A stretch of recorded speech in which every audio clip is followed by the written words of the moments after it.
আসসালামু আলাইকুম প্রিয় দর্শক, অন্য মঞ্চের আলাপচারিতায় আপনাদের সকলকে স্বাগত জানাচ্ছি। শুভেচ্ছা হেডলাইন এবং ব্যানার দেখে আপনারা বুঝতে পারছেন যে কি বিষয়। পাটা কি জানি হাসনাত আব্দুল্লাহ হে আবার আজক ভারতের সেবা দাস অমুক দাস তমুক দাস থাকতে দিবে না, তো যাও এখন তারেক জিয়ারে পিডাও। কালকে পরশুদিন যেমন এই শিবিরের কিছু কিছু বলতেছিল যে ভারত যে শোক প্রকাশ করছে এটা রাষ্ট্রীয়ভাবে বাতিল করা উচিত, মানা করা উচিত, যাও যমুনাতে যাই ইউনুসরে পিডাও।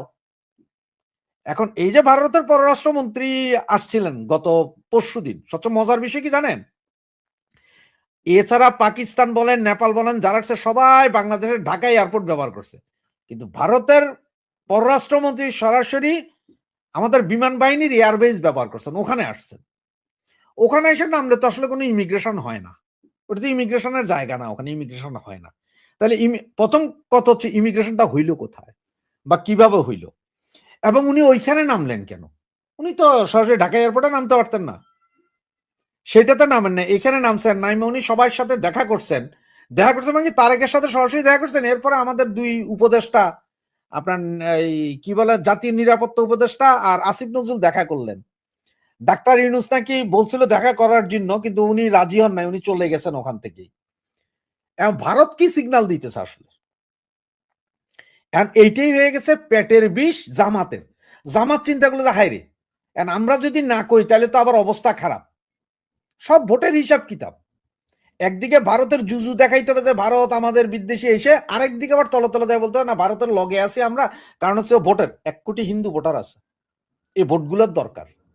ভারতের সাথে আমাদের সুসম্পর্ক, ভারতের সাথে আমরা ভালো, আপনারা হিন্দুরা ভালো থাকবেন, আমরা রোজা এবং পূজা একসাথে করব, প্রয়োজনে রোজার ইফতার পূজাই করব, পূজার ইফতার রোজাই করব, এগুলা বইলা টেলা এই জন্য। কিন্তু ভারতের কোনো একটা লোক, অফিসিয়াল কোন একটা লোক বলে নাই এখন পর্যন্ত যে ইয়ে করছে কে ভারত জামাতের সাথে কোনো বৈঠক করছে, গোপন বৈঠক। আর সবচেয়ে বড় কথা হচ্ছে গোপন বৈঠক কি করবে, কোনো গোপন বৈঠক করার কিছু নেই জামাতের সাথে, কারণ ভারত জানে যে জামাত একটা টেরোরিস্ট সংগঠন, ওদের সাথে আবার গোপন বৈঠক কিভাবে? এখন জামাত আরেকটা কাজ একটা করতে পারে, সেটা হচ্ছে যে তারা ভারত বিদ্বেষিতা হইয়া একটা কাজ করতে পারে, সেটা কি জানেন, যে জামাতে ইসলামী বাংলাদেশ যেমন জামাতে ইসলামী হিন্দ আছে ইন্ডিয়াতে, যে আমরা জামাতে ইসলামী হিন্দের সাথে আমাদের কোনো সম্পর্ক নেই। আপনাকে আমি বারবার কি বলছি যে ভারতের কোনো একটা লোক, কোনো অফিসিয়াল লোকই বলে নাই যে তার সাথে বৈঠক হয়েছে। আমি বলছি জামাতের দুইটা কাজ, জামাত একটা বলতে পারে যে আমরা জামাত ইসলামী বাংলাদেশ এইটাই এক, জামাত ইসলামী পাকিস্তান আমাদের কোনো সম্পর্ক নাই, জামাত ইসলামী হিন্দ ইন্ডিয়া আমাদের কোনো সম্পর্ক নাই, আমরা প্যারালাল জামাত, আর তা নাহলে সবগুলাই সন্ত্রাসী। আর ভারতীয় অফিসিয়াল কেন বলবে যে আমরা জামাতের সাথে বৈঠক করেছি? আপনার আমির সাহেব বলছেন, আমির সাহেব কি একদম পীর সাহেব হয়ে গেছেন নাকি, নাকি উনি নবী হয়ে গেছেন কোন আপনাদের কাছে, যে উনি বললেই আমি বিশ্বাস করতে হবে? ভাই পাগলে পাগলামি করলে ভারত প্রত্যাখ্যান করতে যাবে কেন? প্রত্যাখ্যান করলেই তো তখন আবার আপনারা বলেন যে এই দেখো এবার ভারত মিছা কথা কইতেছে। সুতরাং ভারত কথা তুমি যা কইবা আমি কিছুই কমু না, আমার খেলা আমি দেখাবো। ভারত প্রত্যাখ্যান করলেই তো আপনারা বললেন যে হ্যাঁ ভারত প্রত্যাখ্যান করছে মানে এখানে কিছু একটা আছে, এটা র এজেন্ডা, এটি তো কইবেন। যেই জামাতের নেতা কয় যে 50 লক্ষ গেরিলা আছে আমাদের কাছে গজবাতুল হিন্দ করতে যাব, তাদের লগে বৈঠক করবে ভারত, এটা কি পাগলও বিশ্বাস করবে? হ্যাঁ বিশ্বাস করতে পারে, বঙ্গু মুসলমান কিছু আছে। ভাইজান আপনাকে তো আমি প্রথম থেকেই বলছি, যেহেতু খালেদা জিয়ার মৃত্যু উপলক্ষে শোক বার্তা পাঠাইছে ভারত, যেহেতু ভারতের আরেকজন মন্ত্রী গিয়ে আপনার শোক বইতে সাইন করছে, এরপরে আপনার তারেক আসা পর্যন্ত কথা ছিল যে ভারতের সাথে নেগোসিয়েশন করে আসতেছে, এবং ভারত এবং তারেক নাকি আসার পরে নরেন্দ্র মোদীকে ফোন করে আবার ধন্যবাদও জানাইছে। হ্যাঁ, এগুলো সবকিছু মিলান না আপনি, সবকিছু মিলাইলে এখন জামাত তো একঘরা হয়ে গেছে। জামাত দেখতেছে আমি তো একঘরা, আমারও তো কেউ টানে না, পাকিস্তান প্রীতি দিয়ে তো আমার হবে না, পাকিস্তান তো কিছুই নেই, সন্ত্রাসী তকমা আছে, কোন দিন জানি পাকিস্তানের উপর আর পীড়া শুরু করে। সব মিলিয়ে তারাও একটা বোম ছাড়লো যে আমাদের সাথে কথা হয়েছে। আপনার সাথে কথা হয়েছে কেমনে? তারা এই জামাতের আমির, আর আপনি জামাতের আমির, তাহলে এখন দেখেন যদি বেঈমান বা মুনাফেক যদি বলেন আমির সাবরে মুনাফেক বা বেঈমান বলতে পারেন, যেখানে তোমরা আগে ওয়াদাবদ্ধ হইলা যে আমরা এই কথা গোপন রাখবো, বলবো না, তাইলে এখন আপনার ওয়াদা ভঙ্গ করে আপনি কেমনে কইলেন যে আপনার সাথে বৈঠক হইছে? আপনি মুনাফেক। হে তো মুনাফেকই করছে নাকি? যে আমি তো ওয়াদাবদ্ধ হইছি। নাকি কোরআনের কোন জায়গায় লেখা আছে যে এরকম মুনাফিকই করতে পারবেন? আছে মনে হয় কোন এক সূরা বা নাজিল হইছে যে মুনাফিকই করতে পারবেন। এখন দিল্লি না ঢাকা নির্বাচনের ক্ষেত্রে যে দিল্লি আর ঢাকা থাকে না, তখন দিল্লির পা চাটে। কোন দিন হয়তো শুনবেন যে জামাতার আমির যায়া নরেন্দ্র মোদীর পাটা জিব্বা দিয়া চাইতে আইছে, খালাইয়া গেছে গা জিব্বা মিব্বা, দেখবেন। হ্যাঁ, আপনার জামাতার আমির বলছেন, এই জন্য বিশ্বাস করতে হবে। তো জামাতার আমির বলছেন, বলবেন কালকে যে 71 সালে বলছে তো অলরেডি যে আমরা আমরা কিছু করি নাই, পাকিস্তান বাংলাদেশে যুদ্ধ করে না, এমনি দিয়া গেছে বাংলাদেশ সাইরা। এরকম হইতে পারে না? তখন তো আপনার জামাতার আমিরের সে কথা বিশ্বাস করতে হবে, এছাড়া তো কোনো উপায় নেই আপনাদের দেখতেছি। তো একজন মুনাফেক, জামাতের এই আমির শফিকুর রহমান একজন মুনাফেক, সে কি বললো আর না বললো সেটা কেমনে? মানে এখন ঘটনা হচ্ছে কি জানেন, ওই যে নাচতে না জানলে উঠান বাঁকা কয় না, জামাতের অবস্থা হয়ে গেছে এইরকম। যখন এরা দেখছে একগরে হয়ে গেছে, বিএনপি মনে হয় ক্ষমতা আইসা যাবে, ইন্ডিয়া তাদের দিকে নজর দিচ্ছে, সুতরাং আমরা ভালো হইতে হবে, বুঝাইতে হবে যে না না আমাদের সাথে কথা হইছে, খালি তারেকের সাথে না।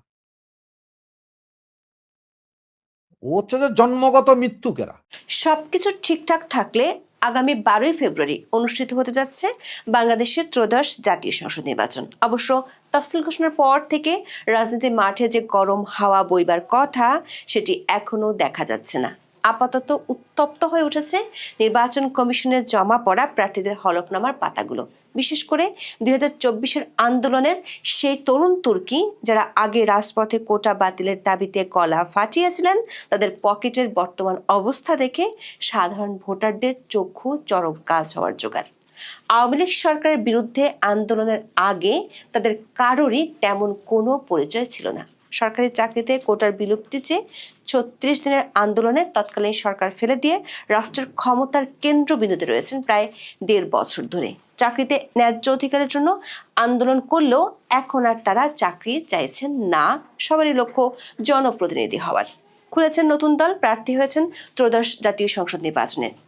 যাদের এক সময় বেকার যুবক হিসেবে ধরা হতো, তারা এখন জাতীয় নাগরিক পার্টি বা এনসিপির ব্যানারে কোটি টাকার না হলেও বেশ কয়েক লক্ষ টাকার সম্পত্তির মালিক হিসেবে আত্মপ্রকাশ করেছেন।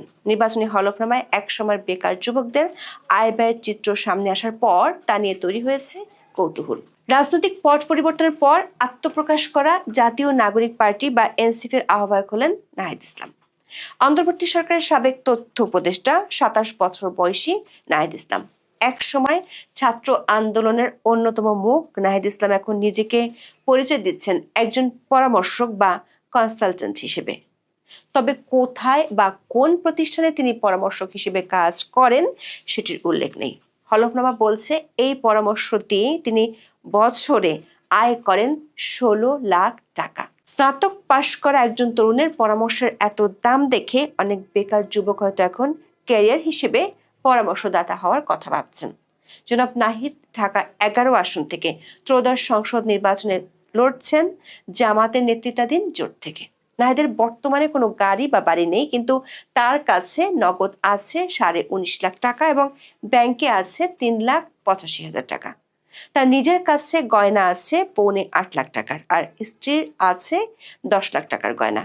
মজার ব্যাপার হলো, হলফনামায় তিনি স্থাবর সম্পদের ঘরে লিখেছেন প্রযোজনায়, কিন্তু ডাচ বাংলা ব্যাংকে আবার 3.5 লাখ টাকার একটি ঋণও আছে। গত 26শে ফেব্রুয়ারি ফেসবুক পোস্টে নাহিদ লিখেছিলেন, উপদেষ্টা পদে 6 মাস 5 দিন দায়িত্ব পালনকালে ব্যাংক হিসেবে 10,06,886 টাকা জমা এবং 9,96,188 টাকা উত্তোলন করেছেন। সোনালী ব্যাংক ছাড়া তার অন্য কোনো ব্যাংক হিসেব নেই। এনসিপি নেতা আব্দুল হান্নান মাসুদের গল্পটি আরও চমকপ্রদ। নোয়াখালীর 6 আসন থেকে জাতীয় নাগরিক পার্টি মনোনীত প্রার্থী হিসেবে নির্বাচনে অংশ নিতে মনোনয়নপত্র জমা দিয়েছেন তিনি। 2024 সালের আন্দোলনের পর তিনি নিজেই এক সাক্ষাৎকারে বলেছিলেন যে হাতিয়ার তাদের ঘরটি ছিল এলাকার সবচেয়ে ভাঙা ঘর। কিন্তু ত্রয়োদশ নির্বাচনের হলফনামা বলছে সেই ভাঙা ঘরের ছেলের এখন নগদ অর্থই আছে 35,83,475 টাকা, যদিও ব্যাংকে তার জমা আছে মাত্র 2,055 টাকা। হয়তো ব্যাংকের সুদের হারের চেয়ে বালিশের নিচে টাকা রাখাটাকেই তিনি বেশি নিরাপদ মনে করছেন। হান্নান মাসুদ নিজেকে ডিজল্যান্ড গ্লোবাল নামক প্রতিষ্ঠানের স্বত্বাধিকারী হিসেবে দাবি করেছেন। তার অস্থাবর সম্পত্তির মোট অর্জনকালীন মূল্য 46,85,000 টাকা হলেও তিনি নিজেই উল্লেখ করেছেন যে বর্তমানে এগুলোর বাজার মূল্য প্রায় 76,85,000 টাকা। 26 বছর বয়সী এই নেতার বার্ষিক আয় 6 লাখ টাকা এবং তারও 8 লাখ টাকার স্বর্ণালঙ্কার রয়েছে। ঢাকা বিশ্ববিদ্যালয়ের ছাত্র হলেও আব্দুল হান্নান মাসুদ হলফনামায় নিজের সর্বোচ্চ শিক্ষাগত যোগ্যতা আলিম পরীক্ষায় উত্তীর্ণ বলে জানিয়েছেন। খোঁজ নিয়ে জানা গেছে হান্নান মাসুদ আধুনিক ভাষা বিজ্ঞান ইনস্টিটিউটের ইংরেজি বিভাগের ছাত্র, তবে তিনি সম্মান 3য় বর্ষের পরীক্ষা দেননি। বাংলা ট্রিবিউনের কাছে আব্দুল হান্নান মাসুদ দাবি করেছেন তিনি ছাত্র অবস্থায় টিউশন করে ভালো পরিমাণ টাকা আয় করেছেন, পাশাপাশি ব্যবসা থেকেও কিছু আয় করেছেন। আবার তার বিয়ে সহ বিভিন্ন অনুষ্ঠানে গত 1 বছরে অনেক গিফট পেয়েছেন। একই আসনে হান্নান মাসুদের বাবা আমিরুল ইসলাম মোহাম্মদ আব্দুল মালেক বাংলাদেশ সুপ্রিম পার্টি বা বিএসপির হয়ে মনোনয়নপত্র জমা দিয়েছেন। তার বাবার ব্যাংক ও আর্থিক প্রতিষ্ঠানে প্রায় 2 লাখ টাকা আছে বলে কমিশনের ওয়েবসাইটে জানানো হয়েছে। দৈনিক প্রথম আলোর খবরে বলা হয়েছে অবসরপ্রাপ্ত শিক্ষক বাবার চেয়ে 18 গুণ বেশি টাকা রয়েছে জাতীয় নাগরিক পার্টির যুগ্ম মুখ্য সমন্বয়ক আব্দুল হান্নান মাসুদের। বাৎসরিক আয়ও বাবার চেয়ে 3 গুণেরও বেশি। বাবার আয়ের খাত কৃষি হলেও ছেলের আয়ের খাত দেখানো হয়েছে ব্যবসা। এনসিপির দক্ষিণাঞ্চলের সংগঠক হাসনাত আব্দুল্লাহর হলফনামা আরও উজ্জ্বল। কুমিল্লা 4 দেবিদ্বার নির্বাচনী আসনে তিনি জামাত নেতৃত্বাধীন জোটের প্রার্থী হয়েছেন। তার সম্পদের তালিকায় সবচেয়ে বেশি চমক দিচ্ছে স্বর্ণালঙ্কার, যার মূল্য 26 লাখ টাকা। ঢাকা বিশ্ববিদ্যালয় থেকে ইংরেজিতে স্নাতকোত্তর করা এই নেতার বার্ষিক আয় 12.5 লাখ টাকা, যা আসে তার ব্যবসা থেকে। তার কাছে নগদ আছে 13.5 লাখ টাকা। যদিও তার কোনো জমি বা গাড়ি নেই, তবু স্থাবর অস্থাবর মিলিয়ে মোট সম্পদের পরিমাণ 50 লাখ টাকা। তবে আয়কর রিটার্নে সম্পদ দেখিয়েছেন 31,67,619 টাকার। 27 বছর বয়সী হাসনাত নিজের পেশা হিসেবে উল্লেখ করেছেন ব্যবসা, তবে কিসের ব্যবসা সেটি অজানাই থেকে গেল। অন্যদিকে উত্তরাঞ্চলের জমিদার ঘরের ছেলে বলে পরিচয় দেয়া সার্জিস আলমও নিজেকে ব্যবসায়ী হিসেবে পরিচয় দিয়েছেন। পঞ্চগড় 1 আসন থেকে ভোটে অংশ নিতে মনোনয়ন ফর্ম জমা দিয়েছেন এনসিপির নেতা। তার বার্ষিক আয় 9 লাখ টাকা এবং হাতে নগদ আছে 3,11,000 টাকা। সার্জিসের নামে 16.50 শতক কৃষি জমি থাকলেও সেটি তিনি উপহার হিসেবে পেয়েছেন বলে জানিয়েছেন। আয়কর রিটার্ন অনুযায়ী তার মোট সম্পদের পরিমাণ দাঁড়িয়েছে প্রায় 33,73,628 টাকা। দর্শক, গত বছরের মার্চে নিজ জেলা পঞ্চগড়ে বিশাল গাড়ি বহর নিয়ে শোডাউন করে বিতর্কের জন্ম দিয়েছিলেন সার্জিস আলম। তখন সামাজিক মাধ্যমে ব্যাপক প্রশ্ন ওঠায়। সেগুলোর ব্যাখ্যা আছে ফেসবুকে একটি পোস্ট দিয়েছিলেন তার দলের সাবেক নেতা ডক্টর তাসনিম জারা। তাসনিম জারার পোস্টের জবাবে সার্জিস আলম ফেসবুকে পোস্ট করে জানান, গাড়ির ভাড়া দিতে যা খরচ হয়েছে তা দেওয়ার সামর্থ্য তার পরিবারের আরো 50 বছর আগেও ছিল। তার দাদা তার জন্য যা রেখে গেছেন তা দিয়ে তিনি নির্বাচনও করে ফেলতে পারবেন বলে দাবি করেছিলেন তিনি। কিন্তু এখন দেখা যাচ্ছে সার্জিস আলমের বার্ষিক আয় 9 লাখ টাকা। হলফনামায় দেওয়া তথ্য অনুযায়ী তার মোট সম্পদ মূল্য 5 লাখ টাকা। বাড়ি গাড়ি কিছুই নেই। প্রশ্ন হলো, দাদার এত কিছু রেখে যাওয়া সম্পত্তির মধ্যে বাড়ি গাড়ি কিছুই নেই কেন? আন্দোলনের আরেক পরিচিত মুখ আক্তার হোসেন, যিনি নিজেকে শিক্ষানবিশ আইনজীবী হিসেবে পরিচয় দিয়েছেন, তার পকেটেও নগদ 13 লাখ টাকা আছে বলে হলফনামায় জানানো হয়েছে। কৃষি, ব্যবসা ও চাকরি মিলিয়ে তার বার্ষিক আয় 5,05,000 টাকা। তার নিজের গয়না আছে 7 লাখ টাকার আর স্ত্রীর 10 লাখ টাকার। গাড়ি বাড়ি না থাকলেও তার মোট অস্থাবর সম্পদের মূল্য 27 লাখ টাকা। ত্রয়োদশ জাতীয় সংসদ নির্বাচনে লক্ষ্মীপুর 1 রামগঞ্জ আসনের সংসদ সদস্য প্রার্থী এনসিপির যুগ্ম আহ্বায়ক মাহবুব আলম। তিনি সাবেক তথ্য উপদেষ্টা মাহফুজ আলমের ভাই। মাহবুব আলম পেশায় ব্যবসায়ী। তার বার্ষিক আয় 15 লাখ টাকা। তার নামে ফ্ল্যাট, বাড়ি গাড়ি নেই, তবে তার সম্পদের পরিমাণ 96,70,000 টাকা। মাহবুব আলম যখন তথ্য উপদেষ্টা ছিলেন তখন এনসিপির এক নেতা এই মাহবুব আলমের বিরুদ্ধে ক্ষমতার অপব্যবহার ও দুর্নীতির অভিযোগ তুলেছিল। দর্শক, বাংলাদেশের সাধারণ মানুষ যেখানে ডাল ভাতের দাম জোগাতে হিমশিম খাচ্ছে, সেখানে মাত্র ১.৫-২ বছরের ব্যবধানে এই তরুণ নেতাদের এই আর্থিক উত্তরণ সত্যি গবেষণার বিষয় হতে পারে। যে ছেলেরা কিছুদিন আগেও চাকরির দাবিতে রাজপথ কাঁপাতেন, তারা এখন আর চাকরি খুঁজছেন না, বরং নিজেরাই বড় বড় পরামর্শক বা ব্যবসায়ী হয়ে উঠেছেন। কেউ কেউ কৌতুক করে বলছেন, আন্দোলনে অংশ নেওয়া হয়তো এখনকার সময়ের সবচেয়ে লাভজনক স্টার্টআপ, যেখানে মূলধন লাগে না, শুধু স্লোগান দিলেই হলফনামায় নগদ টাকার অঙ্ক লাফিয়ে পারে। হান্নান মাসুদের ব্যাংকে মাত্র ২,০০০ টাকা থাকা প্রমাণ করে যে তিনি হয়তো সাধারণ মানুষের মতোই ব্যাংক খাতের অস্থিরতায় চিন্তিত, তাই টাকাগুলো নিজের কাছে নগদ রেখেছেন। তফসিল অনুযায়ী ২০শে জানুয়ারি প্রার্থিতা প্রত্যাহারের শেষ সময় এবং ১২ই ফেব্রুয়ারি ভোট। এই তরুণ নেতাদের সম্পদের পাহাড় ভোটারদের মনে কৌতূহল এবং কিছুটা বিস্ময় জাগিয়েছে।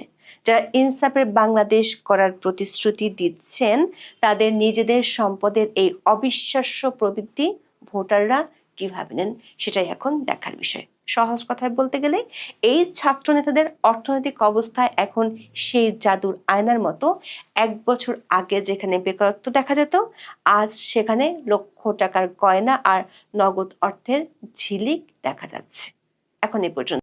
তো খালেদা জিয়ার টুতে আমরা দেখলাম যে আমার ভালো লাগলো একটা জিনিস, যে এখানে আপনার বাংলাদেশ আওয়ামী লীগ, বাংলাদেশ ছাত্রলীগ এবং মানে শেখ হাসিনা এবং তার পুত্র সজীব ওয়াজেদ জয় যে রাজনৈতিক সহমর্মিতা তিনি প্রকাশ করেছেন, শোক প্রকাশ করেছেন, এটা বাংলাদেশের রাজনীতিতে একটি আমি ইতিবাচক দিক মনে করি। এটা হলে হয় কি, যখন আপনি মাথায় যদি পচন ধরে তাহলে পুরো মাছটাই মারা যাবে, কিন্তু পুরো মাছেও যদি পচন ধরে, মাথাটা যদি ঠিক থাকে, অন্তত মাছটা সুস্থ হতে পারে। এটা এটাই বিজ্ঞান, এটাই আপনার যারা মাছের আবাদ করে, মাছের যারা চিকিৎসক তারা জানে। ঠিক এটাও তাই, যখন যারা রাজনৈতিক নেতা যারা, তারা হচ্ছে রাজনৈতিক দলটা যে একটা মাছ ধরে, তারা হচ্ছে মাথা, সেখানে পছন্দ হলে আপনি আর কখনোই ঠিক করতে পারবেন না।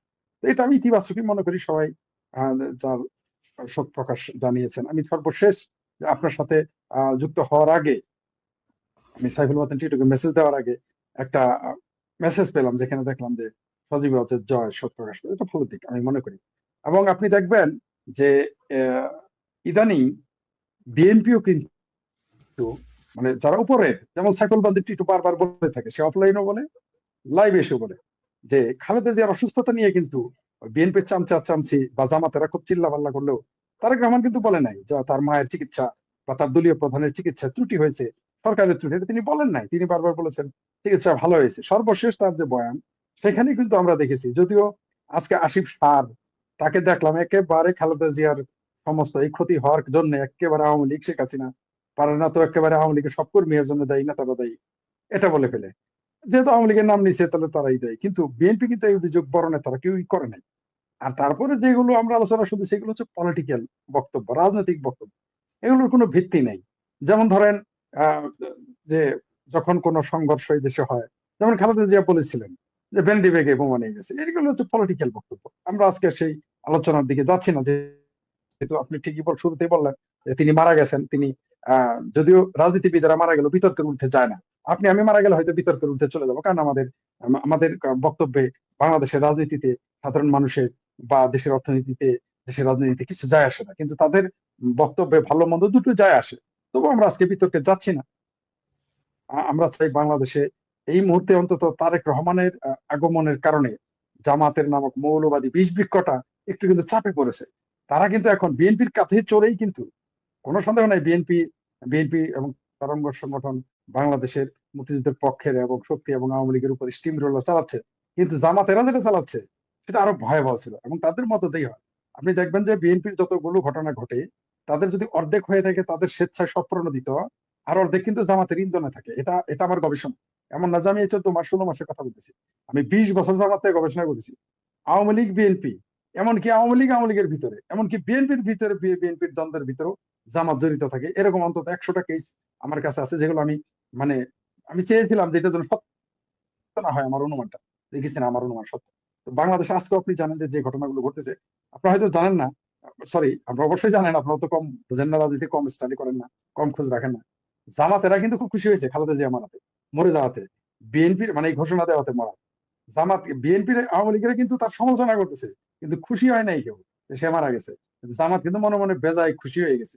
কিন্তু তাদের এই খুশি কারণ হলো যে খালেদা জিয়া মারা গেলে একজন নারী নেতৃত্ব থাকলো না, এখন তারা জোরে সরে বলবে নারী নেতৃত্ব হারাম, নারী নেতৃত্ব হারাম, নারী নেতৃত্ব, এই স্লোগানটা এখন দেখবেন খুব বেশি বেশি দিবে বাংলাদেশের। খালেদা জিয়া যেদিন মারা গেল আজকে থেকেই দেখবেন যে এই যে নেক্সট জুম্মাবার থেকেই প্রত্যেক জুম্মাবারে দেখবেন আগের চাইতে 20 গুণ বেশি নারী নেতৃত্বের বিরুদ্ধে কথা বলবো। অলরেডি ওই যে এটিএম কি আজাহারুল নাকি আছে, চিটাগাং এর এক বদমাইশ, ওই সন্ত্রাসী জঙ্গি আজাহারুল মৌলভী মুফতি, এই যে এরকম পাতলা সানায়ক, সে কিন্তু বিবৃতি অলরেডি দিয়েছে। আপনি তার বিবৃতিটা তো সম্ভবত পড়েছেন, আপনারা দেখেছেন যে খালেদা জিয়া নাকি ভুল পথে ছিল, মানে মোটামুটি ইসলামের পথে ছিল না। তাহলে এখন চিন্তা করে দেখেন, এই বিএনপি কিন্তু এই সমস্ত জামাতি মৌলবীদের, এই সমস্ত জঙ্গি মঙ্গি এদের কিন্তু জিয়াউর রহমান 1975 সালের পরে থেকে কিন্তু পৃষ্ঠপোষকতা দিয়ে আসতেছে। এই বিএনপির নেত্রী নামে দেখছেন তারা কি বলে, মানে লিল্লা করেরা এত লম্বা লম্বা কথা বলতেছে। আওয়ামী লীগের বিএনপির যদি লিল্লা দেওয়া বন্ধ হয়, মৌলবীরা তো ভাতে মারা যাবে। মানে দাওয়াত তো এখন দিলে তারা নেয় না সিরিয়ালে, পরে তো দাওয়াত তারা পাবে না। বিএনপি আওয়ামী লীগের দাওয়াত না দেয় তাদের পরিণতিটা কি হবে একবারও তারা ভাবে না। আজকে তারা বিএনপি আওয়ামী লীগের খেয়ে আওয়ামী লীগের সর্বনাশ করেছে, এমনকি বিএনপির সর্বনাশ, দেশের সর্বনাশ তো তারা চাই, কারণ তারা দেশটাকে চায় নাই। আপনি দেখেন সজীব ওয়াজেদ জয় আজকে কিন্তু একটা চমৎকার কথা বলেছে, একেবারে যেটা যেটা সৈয়দ আশরাফ সাহেবের বক্তব্যের প্রতিধ্বনি। তিনি বলেছেন যে বিএনপি বাংলাদেশ আওয়ামী লীগের রাজনৈতিক প্রতিপক্ষ, রাজনৈতিক প্রতিদ্বন্দ্বী, ক্ষমতা প্রতিদ্বন্দ্বী, কিন্তু তারা শত্রু না। কথাটা তিনি এইভাবে লিখেছেন আজকে। আমি আমার কাছে যেটা এসেছে, আমি জানি না সেটা এডিট করা কিনা, কিন্তু আমি যেটা পেয়েছি সম্ভবত এডিট করা না, কারণ যিনি পাঠিয়েছেন তিনি এডিট কোনো জিনিস আমার কাছে পাঠানোর কথা না। তো এই যে বক্তব্যটা, এটা কিন্তু সৈয়দ আশরাফ সাহেব আজকে 2013 সালে বলেছে, আমরা যখন গণজাগরণ মঞ্চের আন্দোলন করি, এই সৈয়দ আশরাফ সাহেব এই এই শাপলা চত্বরে জঙ্গিদের উত্থানের সময় তিনি বলেছিলেন যে জামাত হচ্ছে মৌলবাদী শক্তি, হচ্ছে স্বাধীনতা বিরোধী শক্তিগুলো হচ্ছে আওয়ামী লীগের আসল শত্রু, বিএনপি নয়। তার কথা কিন্তু সত্য প্রমাণিত হয়েছে। বিএনপি কোনো সন্দেহ নাই রাজনৈতিক প্রতিদ্বন্দ্বী, কোনো সন্দেহ নাই এতে কোনো, এমনকি তারাও অনেকটা পাকিস্তান পেয়ারি, কোনো তাতেও সন্দেহ নেই। কিন্তু মূল প্রতিদ্বন্দ্বী কিন্তু স্বাধীনতা বিরোধী এই জামাত। আরে কিন্তু দেশের সংস্কৃতি, শিক্ষা, আপনি দেখেন আজকে শিক্ষক নিয়োগের যে বিরোধিতা করা হলো, আজকে যে গানের বিরোধিতা করা হচ্ছে, এগুলো কিন্তু এই জামাতের ইন্ধন, হিজবুত তাহরিরের ইন্ধন, হেফাজতিদের ইন্ধন, এগুলো ঘটতেছে। এবং তারা শিল্প, সাহিত্য, সংস্কৃতির বিরোধিতা করবেও, এরা করে চলবেও। তবে আপনি যেটা বললেন খালেদা জিয়ার এই মৃত্যুতে একটা শূন্যতা সৃষ্টি হবে এই দেশে, সেই শূন্যতার সুযোগ নিতে চাইবে জামাতেরা বিভিন্ন ভাবে। আবার বিএনপির ভিতরেও বিদ্রোহ হতে পারে, সমস্যা হতে পারে কিছুটা, আমার সম্ভাবনা উড়িয়ে দেওয়া যায় না। তবে আমরা চাই বাংলাদেশে সুষ্ঠু রাজনীতি, যদিও সম্ভাবনা খুব কম, তারপর আমরা আশাবাদী যে বাংলাদেশের সুষ্ঠু রাজনীতি, আপনার পরস্পর সহাবস্থানের রাজনীতি আসুক। আমি জানি না সেটা হবে কিনা, কারণ 32 নম্বর ভাঙার পরে এটা আসলে সহাবস্থানের রাজনীতির বক্তব্য দেওয়া, বা আওয়ামী লীগ করার কারণে তার নামাজরত অবস্থায় কারো মাকে মেরে ফেলা, আওয়ামী লীগ করার কারণে, ছাত্রলীগ করার কারণে পরিবার সদস্যদের মেরে ফেলা, এগুলো আসলে সহাবস্থানের রাজনীতিকে ইঙ্গিত বহন করে না, বরং সংঘর্ষের দিকে নিয়ে যায়। আমরা চাই যে খালেদা জিয়ার মৃত্যুর পরে যে দুই পক্ষ থেকে, আপনি দেখেন তারেক রহমান বাংলাদেশে এসেও আওয়ামী লীগের খুব একটা সমালোচনা করে, মানে যে ভাষায় আমরা তাদের বক্তব্য দিতে দেখি ওরকম করা কোনো আওয়ামী লীগের শব্দটা নিয়ে তারা ওরকম ভাবে বলেনি। আবার আমরা আজকে দেখলাম সেটা বাংলাদেশ আওয়ামী লীগের পেজ হোক, ছাত্রলীগের পেজ হোক, শেখ হাসিনা হোক, এবং জননেত্রী শেখ হাসিনা সজীব ওয়াজেদ জয় হোক, তারা একটা মানে আপনার যেটাকে বলে শুভেচ্ছা, মানে মানে শুভ একটা বার্তা আমি মনে করছি তাদের শোক প্রকাশের মাধ্যমে আমাদের এই সুযোগটা নেওয়া উচিত, যাতে বাংলাদেশটা আগামীতে ভালো থাকে, মৌলবাদী শক্তি দেশটাকে দখল করে না নেয়। আর তারেক রহমানের উচিত আওয়ামী লীগের সাথে মুক্তিযুদ্ধের পক্ষের শক্তির সাথে এবং ভারতের সাথে তাকেও সৌহার্দ্যপূর্ণ সম্পর্ক রাখতে হবে। তা না হলে সাইফুল বাতন টিটি সহ আরো কয়েকজন যে বলেছে যে তারেক রহমানের পরিণতি কিন্তু বেনজির ভুট্টোর মতো হবে। তারেক রহমান যদি বেনজির ভুট্টোর পরিণতি বর্ণন করতে না চায়, অর্থাৎ সে যদি জঙ্গি, জেহাদি, জামাতি, হেফাজতি, চরমনাই, হিজবুতিদের হাতে বম্বিং এ না মরতে চায়, তাহলে তাকে বাংলাদেশের গণতান্ত্রিক শক্তির সাথেই মিলে থাকতে হবে বলে আমি মনে করি। দিল্লি না ঢাকা, মনে পড়ে সেই স্লোগান, মৌলবাদী জামাত ইসলামের স্লোগান, দিল্লি না ঢাকা। আজও কিন্তু ওই যে শিবিরের কিছু কিছু পোলাপান, দাঁতাল একটা আছে না, এরা দাঁত বের করে রাখে যে, সে সহ এরা এখনো কিন্তু চিল্লায়। ওই যে আরেকটা আছে না, পাঠা, কালা পাঠা, এরা এখনো কয় দিল্লি না ঢাকা, মনে আছে? এইভাবে বলে যে এই শুয়োরগুলো। তাদের নেতা, জামাত প্রধান, জামাতের আমির, উনি গত বছর 2024 সে যে কোনো সময় নাকি ইন্ডিয়ান কূটনীতিকদের সাথে বৈঠক করেছিলেন। তো এটা যখন রয়টারে প্রকাশ পেয়ে যায়, তখন উনি আবার বাংলাদেশের বিভিন্ন পত্রিকাতেও যখন এটা লেখালেখি হয়, তখন উনি আবার ফেসবুকে স্ট্যাটাস দিয়েছেন, হ্যাঁ তাদের সাথে আমার এই চিকিৎসার পরে হসপিটাল থেকে বেরিয়ে আসার পরে অনেক দেশের কূটনীতিক এসেছিলেন, সেই সাথে ওনারাও এসেছিলেন, কিন্তু ওনারা মানা করেছিলেন আমাকে না দেওয়ার জন্য, তাই আমি ওয়াদাবদ্ধ ছিলাম, তাই আমি দিতে পারিনি ওনাদের কথা। তা আপনার এখন ওয়াদার বরখেলাপ হইল কেমনে চাচা? চাচার ওয়াদার বরখেলাপ কিভাবে করলেন? চাচা তো মুসলিম ইসলামিক লোক না, চাচা তো ইয়ে করতে পারে না নাকি? চাচা দিল্লির গোপনে পা চাটতে ভালো লেগেছে। মূলত কি কথা হয়েছিল চাচার সাথে সেগুলো কি চাচা একটু প্রকাশ করবেন নাকি প্রকাশ করবেন না? মানে যে হাম কেরু তো সালা ক্যারেক্টার ঢিলা হয় না, আমরা দিল্লির সাথে সম্পর্ক থাকলে তখন আমরা তখন দিল্লি না ঢাকা আপনারা চিল্লাইবেন, হ্যাঁ তখন দিল্লি আমাদের দাদার বাড়ি, মামার বাড়ি, নানার বাড়ি, এরকম হয়ে যায় নাকি? হ্যাঁ, আর আপনারা যখন দিল্লির যায় সব কিছু চাইটা একেবারে বাইর করে দেন, তখন কিছু হয় না। এই যে শফিকুর রহমান হারামজাদা মূলত দিল্লির সাথে যে কথা হয়েছে সেটা হচ্ছে যে দিল্লিকে উনি অনুরোধ করেছিলেন যে তারেক জিয়া যাতে বাংলাদেশে ফিরে আসতে না পারে সেই বিষয়ে চাপ দিতে, কিন্তু সেই চাপ দেওয়ার জন্য অনেক অনুরোধ করেছে এবং বৈঠক হয়েছে এটা যাতে দিল্লি যাতে প্রকাশ না করে, তাইলে ওনাদের রাজনীতি শেষ, এগুলো বলে টোলে প্রচুর অনুরোধ করেছেন। কিন্তু যখন দেখলেন যে দিল্লি ওনাদের কথা রাখলেন তারেক সাহেবের কথা, তখনই উনি মুখ ফসকে নাকি বলে ফেলেছেন যে না আমাদের সাথে তো দেখা হয়েছিল কিন্তু ওরা মানা করেছিল। মূলত উনি নাকি মানা করেছিলেন দিল্লির হাত পা চেপে ধরে। প্রচুর চাটাচাটি করেছেন চাচায় চাটতে চাটতে দিল্লি আলাদের ওই যে যা আছে না, এই যে এরকম কিছু আছে না, এগুলো সহ নাকি জিব্বা দিয়ে উঠে ফেলেছিলেন, জিব্বা দিয়ে পরিষ্কার করে দিচ্ছেন। আর এখন কয় যে না এটা তো ওরা মানা করেছিল। হারামজাদা, ওরা মানা করেছিল? হ্যাঁ, আমি আপনাদের এর আগেরও দুইটা ভিডিওতে বলেছিলাম যে এই যে এখন যেগুলা দিল্লি না ঢাকা, দিল্লি না ঢাকা বলতেছেন, এগুলো সব রয়ের এজেন্ট। এগুলো সব রয়ের এজেন্ট। এগুলো দেশে থাইকা এগুলা দিল্লি না ঢাকা মানে এটা একটা ভাইব তুলছে যে দিল্লি না ঢাকা একটু চিল্লাই, বুঝছেন? আর এই ফান্দে পড়ে গেছে আপনার পাইক্কা এজেন্টরা। এরা বুঝতেও পারে নাই যে দিল্লি এই সব জারগাদেরকে দিয়ে এই কাম করাইতেছে, আর পাইক্কা এজেন্ট এসে হাদির মতন ওই যে সওয়া চিরা ফালামো, এটাও বলে এখন স্লোগান, হেরে মতো এগুলোরা খাইয়া দেয়, এগুলো পাইক্কা এজেন্টরা খাইছে। তো জামাতের আমির মিথ্যা কথা যে বলে, যে কিনা দিনে রাইতে শুইতে উঠতে বসতে মিথ্যা কথা কি বলে, কি ডাক্তার না জানি ডক্টর উনার নাম, উনি পশুর ডাক্তার না কুত্তার ডাক্তার আল্লাহ জানে উনি কোন ধরনের ডাক্তার। হারামজাদা, এখন তোমরা তলে তলে টেম্পো তোমরা চালাও, আর দোষ খালি আওয়ামী লীগের। এই যে গত 1.5 বছর ধইরা দিল্লির পাশা সাইটা ওরা হাগলে হেটা সহ জিব্বা দিয়া টানছে এই জমাইতাগুলা, আর এখন আইসা নতুন নাটক করে যে না না এটা তো মিটিং ছিল, এটা আসলে ওরা গোপন রাখতে। তাইলে গোপন বৈঠকে তোদের কি কি কথা হয়েছে সেটা প্রকাশ করা হোক যদি সাহস থাকে। সেই জামাতের আমিরকে বলছি আমি, জামাতের আমির মিথ্যুক চালবাজ, তারাই বলছে কি কি কথা হয়েছিল বল, সেখানে কি পরিকল্পনা হয়েছিল, যে তারেকরে আসতে না দিতে নাকি, যেটা তোরাই সর্বপ্রথম উচ্চারণ করছো যে তারেক বাংলাদেশে আসতে পারছে না কারণ দিল্লির প্রেশার আছে না, মাইরা ফেলাবে, এগুলো তো তোরদের হারামজাদাদের কথা। নাহলে প্রকাশ কর কি কি কথা হয়েছে। মূলত এই জামাতের আমিরের সাথে আমির দিল্লির উপর দিল্লিকে বুঝাইতে চেষ্টা করছেন যে আপনারা এক কাম করেন, আমরা আপনারা যা বলবেন বলেন সব দিব, কিসের 7 সিস্টার খাইব, 7 সিস্টার ওই পাশে আমরা দিয়া দেবো, মাগার আপনি তারেকরে আসা বন্ধ করেন। এইটা ছিল তাদের মূল দাবি, এবং এই প্রকাশ যাতে না পায় সেজন্য দিল্লির হাতে পায়ে ধরছিলেন। তো দিল্লির হাতে পায়ে ধরছেন, দিল্লি চুপ, ওকে বলছস তোরা বলছস, দিল্লি বলে নাই। কিন্তু উনি যখন দেখলেন যে না তারেক জিয়া তো চলে আসছে, আবার খালেদা জিয়ার মৃত্যুর পর এরা রাষ্ট্রীয়ভাবে শোক বার্তা পাঠাইছে, ওইখানে যা বইয়ে সাইন করছে, তখন ওনাদের মাথা খারাপ হইয়া বলে দিলেন যে হ্যাঁ আমাদের সাথেও বৈঠক হয়েছিল। তো তোদের সাথে কি কি গোপন বৈঠক হয়েছিল সেটা বলো, টেম্পো যে চালাইলা গত 17 মাস একটু বলো। তার মানে এই যে বঙ্গু জনগণ, আপনারা যারা দিল্লি না ঢাকা ঢাকা ঢাকা বলেন, আপনাদের একটা কথা কই, দিল্লি যদি আপনাদের চাউল ডাউল কিছু না দেয় তো ল্যাংডা হয়ে যাবেন, ল্যাংটা। আপনাকে এই যে জমাতের পাল্লায় পড়লে জমাইতারা কি অবস্থা এটা তো জানেন, এরা 71-এ কি করছে তাই তো জানেন।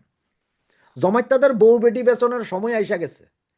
বউ বেটি এগুলো গণিমতের মাল হয়ে যাবে বাংলার পাবলিকের কাছে। এই জমাইতাগো বাংলাদেশের যত অশান্তির মূল এই জমাইতারা। তারা তলে তলে দিল্লির লগে ঠিকই লাইন, রাত দিন 24 ঘন্টা দিল্লির লগে লাইন। দিল্লির লগে লাইন ছাড়া এদের কোনো উপায় নেই। এরা দিল্লির লগে লাইন রাইখাই তারা ক্ষমতায় আইতে চাইতেছে, মানে ক্ষমতায় আসবে জামাত, আবার দিল্লি ছাড়া আসবা বাবারা। এখন যখন দেখছে বিএনপির পক্ষে মনে হয় চইলা যাইতেছে, চইলা যাইতেছে মানে কি চইলা গেছে, যখন দেখছে তখনই মাথা খারাপ হয়ে গেছে এই মীর জাফর জামাতের আমির শফিকুর রহমানের। এই হারামজাদার এখনো ছানাপোনা কতগুলো আছে না, এই যে কালাইয়া মালাইয়া কতগুলো, এই রাজশাহী না কোন বিশ্ববিদ্যালয়ের পোলাপাইন, ওই যে দান তালু মামার ভাইয়েরা, এরা এখনো রাস্তায় ছিল, দিল্লি না ঢাকা। হারামজাদা তোকে হোগার কাপড় তুইলা দিল্লি বাটামরিচ ডেলা দিছে তোকে আমিরে, এরপরও তোরা দিল্লি না ঢাকা কস নাকি? বুঝেন হারামজাদাদের চরিত্র।